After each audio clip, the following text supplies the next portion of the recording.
Well, I'm smiling, but I know it's a painful time for you, a painful memory, but let's talk about it some. You were married to James Taylor at a time when he was also very successful.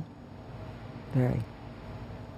From the outside looking in, you would say that's a marriage that doesn't have much chance from the beginning. Two performers, two stars, if you will.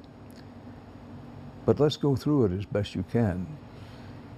Well, I saw pictures of him in Rolling Stone holding Joni Mitchell's hand, and I remember thinking, I'm so jealous. Thinking, why am I jealous? Why doesn't make any sense at all. I don't know him. It's very confusing. But I remember seeing a picture of him coming home from the movies with Joey, with my sister. And he was on the cover of Time magazine. And I said to her, and she will vouch for this, I'm going to marry him. And I said it without thinking about it, for it just came out. And this was a good 9 months before we actually had a date. You see him on the cover of Time magazine and you sort of blurt out, I'm going to marry him. And you actually did. I actually did, much to the chagrin of his second and third wife.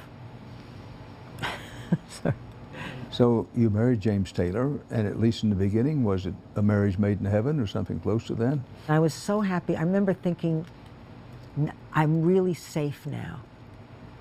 I'm really safe. And it's because James was my safe person. He actually became my safe person. We never spent a night apart.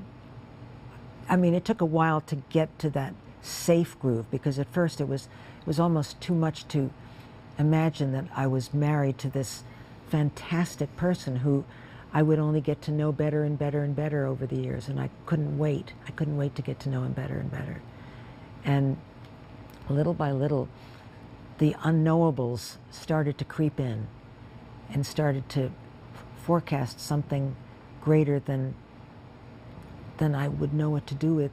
He put it so well in one of his songs called, well, he says, angry man, hungry woman. And I was hungry for more intimacy, and he withdrew from my emotional power, which is strong. I have a strong power to connect with people. Can you feel that? I do. I mean, I think it's impossible to be in your presence and not feel that. You have a strong power to connect with people, unquestionably. But you're painting a picture that you were married to him and you were hungrier by the week or month or day to get to know him better, to have even more intimacy. But he was the angry man, as he sang, and he began withdrawing. Well, there were times, and of course drugs had a lot to do with it.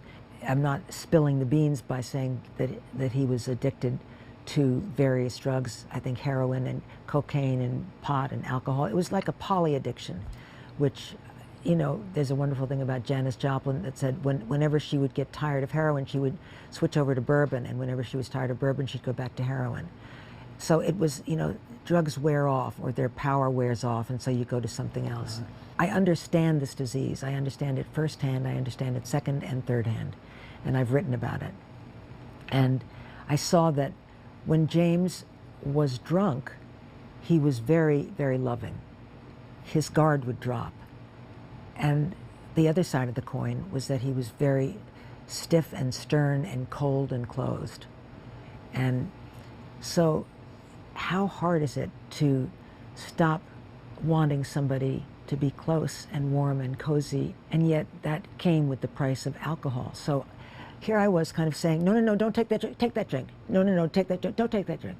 I couldn't have been a good person to get sober with because I needed his love so much in a way that I thought I needed it. In a way that was, you know, I was very selfish. Now you can call it selfish or you can call it required reading. I mean, whatever it was that I needed from a man, I needed from James. I'm pausing a long while here. Do you still love him? Absolutely. Did you think so? I thought so from reading the book. It's not a sad love. I mean, it's not, you know, sometimes it's critical and infuriating, but it's not sad.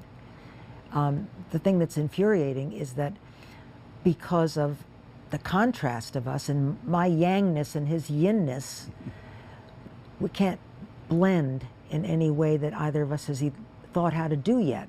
What's the relationship with James Taylor now? I don't speak to him. He never comes here. He doesn't even come to Ben's house, which is right down the drive. Your son's house? Yeah. He doesn't feel at home on the island. He recently said to somebody, it's her island, it's not my island anymore. The relationship is a pest. It's a pest for him on one level, and it's a pest for me on another level. But I'm saying, let's put on some lotion that's gonna help us. We've got to, because we're both public figures. The world knows both of us, or some of the world knows both of us. Some knows.